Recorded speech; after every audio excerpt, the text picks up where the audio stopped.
Morning everyone, my name is Pausya. Today I am here to speak a few words about Mahatma Gandhi. Mahatma Gandhi was a great Indian leader and freedom fighter.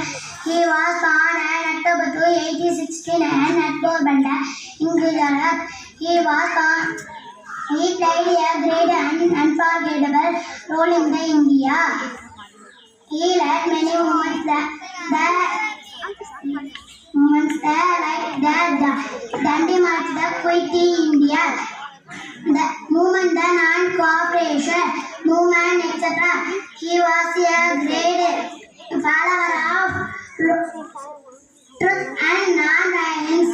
Gandhiji is the symbol of peace, honesty, and truth. His principles and ideologies will continue to inspire us.